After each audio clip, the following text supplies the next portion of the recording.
नाज़रीन ग्रामी, इसराइल फलस्तीन कशीदगी खतरनाक मोड़ इख्तियार कर चुकी है। इसराइली फोर्सेस की शदीद बमबारी से एक तरफ गजा के मुसलमान शहीद हो रहे हैं तो दूसरी जानिब हमास ने एक नया और खतरनाक मिसाइल इसराइल के खिलाफ इस्तेमाल करने का ऐलान कर दिया है। ये जदीद तरीन मिसाइल इसराइल के परखचे उड़ाने के लिए काफी है। यही वजह है कि नेतन्याहू ने इसराइली शरपसंद मीडिया की मदद से अपने इत्तेहादी ममालिक खास तौर पर अमेरिका को मदद के लिए पुकारना शुरू कर दिया है, जबकि अमेरिकी दिफाई माहिरीन और पेंटागन के ऑफिसर्स इसराइली फौज को इस जंग में कामयाब होने के लिए मशवरे दे रहे हैं, जबकि असले की बड़ी खेप इसराइल पहुंचा दी गई है। सबसे दिलचस्प खबर यह है कि रूस ने इस जंग में फलस्तीनियों का साथ देने का फैसला कर लिया है, जिसने अमेरिका समेत इसराइल के पैरों से जमीन खींच ली है। एक सवाल यह भी पूछा जा रहा है कि हमास की जानिब से जिस नए मिसाइल को इस्तेमाल करने की धमकी दी गई, क्या वो रूसी साख्ता है और इसकी खसूसियात क्या क्या है, जिनको जानकर इसराइली फौज की पैंट गीली हो चुकी है। इस मिसाइल को अगर इसराइल पर गिराया गया तो कितनी तबाही होगी और इस मिसाइल के कितने यूनिट हमास के पास मौजूद हैं,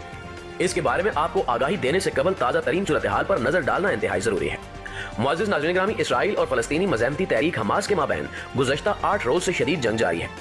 दोनों फ्रीकैन एक दूसरे पर सख्त हमले कर रहे हैं और दोनों ताकतों का बड़ा जानी और माली नुकसान हो रहा है। तहम इस जंग में हमास का पलड़ा भारी बताया जाता है, जिसकी एक वजह यह है कि माजी में होने वाली झड़पों में हमास की जानिब से इसराइल को इतना शदीद जवाब नहीं दिया गया, जबकि इसराइली कुत्तों और गुंडों को पूरा आलम कुफ्र सपोर्ट कर रहा है और ये ख्याल किया जाता है कि हमास के पास वो कुव्वत और ताकत मौजूद नहीं कि वो इसराइल का मुकाबला कर सके। लेकिन हालिया झड़पों ने यह साबित कर दिया कि जंग हथियारों से नहीं बल्कि जज्बे ईमानी से लड़ी जाती है। हमास के मुजाहिदीन ने देसी साख्ता रॉकेट्स और आम मिसाइलों से इसराइल की चीखें निकलवा दी हैं। तहम अब चंद मुस्लिम ममालिक हमास को जदीद असलहा फराहम कर रहे हैं ताकि इसराइल जैसी नाजायज और हरामी रियासत को सफ़े हस्ती से मिटाया जा सके।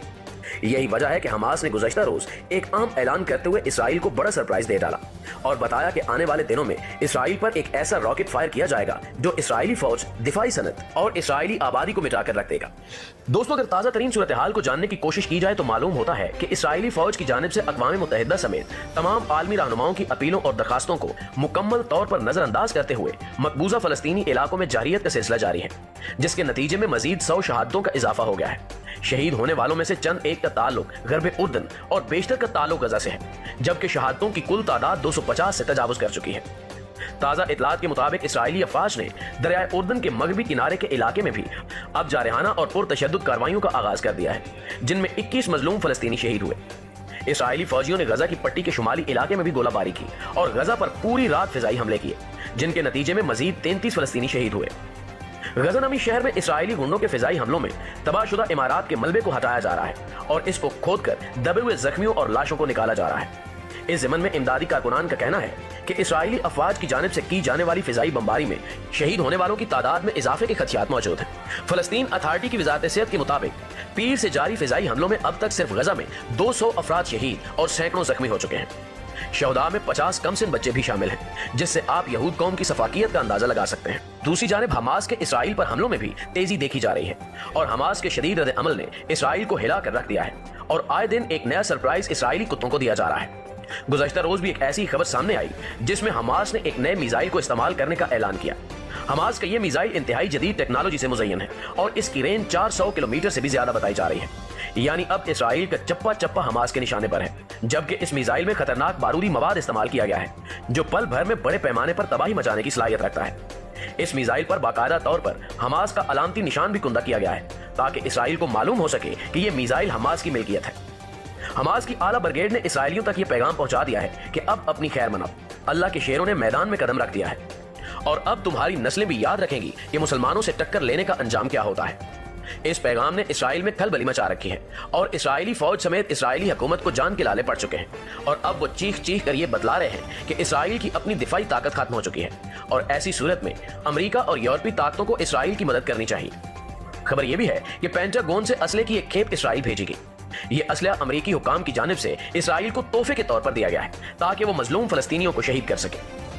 यही वजह है कि गजा, उर्दन, शाम, इराक और मिस्र में पाए जाने वाले मज़हमती और हुर्रियत पसंद ग्रोहों ने इसराइल के खिलाफ हथियार उठा लिए हैं और अब चारों जानिब से इसराइल के खिलाफ घेरा तंग किया जा रहा है, जबकि तुर्की, ईरान और पाकिस्तान भी इसराइली फोर्सेस को कुचलने के लिए तैयार है और हमास की खुफिया मदद के साथ साथ इसराइल को वार्निंग दी जा रही है कि वो बाज रहे।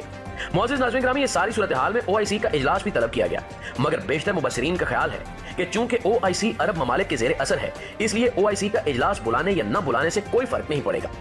इन मुस्लिम ममालिक में वो दमखम नहीं जो सयूनी और नसरानी साजियों का मुकाबला कर सके। کیونکہ ان دونوں طاغوتی قوتوں نے مسلمانوں کو اپنی سازشوں کے ذریعے ایسے جکڑ رکھا ہے اور ان کے گرد اپنے سازشی جال بچھا کر بے بس کر رکھا ہے کہ عرب ریاستیں سر اٹھانے کی کوشش کریں تو ان کے تختے الٹا دیے جاتے ہیں۔ اس لیے اسرائیل کی ہٹ دھرمی اور بربریت کا سامنا گنتی کے چند ممالک ہی کرتے دکھائی دیتے ہیں، جن میں ترکی، ایران، پاکستان، آذربائیجان اور ملائیشیا شامل ہیں۔ ایک اور عام خبر کے مطابق پاکستانی صدر عارف علوی اور وزیر اعظم عمران خان نے صورتحال کو تشویشناک قرار دیتے ہوئے فلسطینی عوام سے یکجہتی کا اعلان کیا ہے، جبکہ ملی یکجہتی کونسل نے ملک گیر احتجاج کر کے دنیا کی توجہ اس مسئلے کی جانب مبذول کروانے کی کوشش کی۔ تاہم ضرورت اس امر کی ہے کہ مسلم امہ یک زبان ہو کر اسرائیلی جارحیت کے خلاف فلسطین کے مظلوم عوام کا عملی طور پر ساتھ دیں۔ اگر انہیں فوجی تعاون فراہم نہیں کیا جا سکتا تو کم از کم امتحان کی اس گھڑی میں ان کی مالی اور اخلاقی مدد کر کے دستے تعاون تو دراز کیا جا سکتا ہے۔ ایک خوش آئین خبر یہ بھی ہے کہ روس اور چین نے فلسطین کا ساتھ دینے کا فیصلہ کر لیا ہے۔ روسی حکام نے اسرائیلی بربریت کو انسانیت سوز قرار دیتے ہوئے جنگ بندی کا نہ صرف مطالبہ کیا بلکہ روسی حکومت نے یہ موقف اپنایا کہ فلسطینی عوام حق پر ہیں اور انہیں انہی کے وطن سے بے دخل کرنا انصاف نہیں بلکہ سراسر ظلم و زیادتی ہے، جبکہ روسی حکومت نے یہ بھی کہا کہ مسجد اقصی کا معاملہ صرف فلسطین یا اسرائیل تک محدود نہیں بلکہ یہ پوری مسلم امہ کا مسئلہ ہے۔ لہٰذا امریکہ سمیت اسرائیل کو یہ سمجھ لینا چاہیے کہ اگر یہ جنگ طول پکڑتی ہے تو پھر اسرائیل دنیا کے نقشے سے مٹ جائے گا اور اس عمل میں امریکہ بہادر کو بھی شدید نقصان پہنچے گا۔ جی تو پیارے دوستو، آج کی ویڈیو میں بس اتنا ہی۔ آپ کی رائے آج کی ویڈیو کے حوالے سے کیا کہتی ہے، کمنٹ کر کے ہمیں بھی ضرور بتائیں۔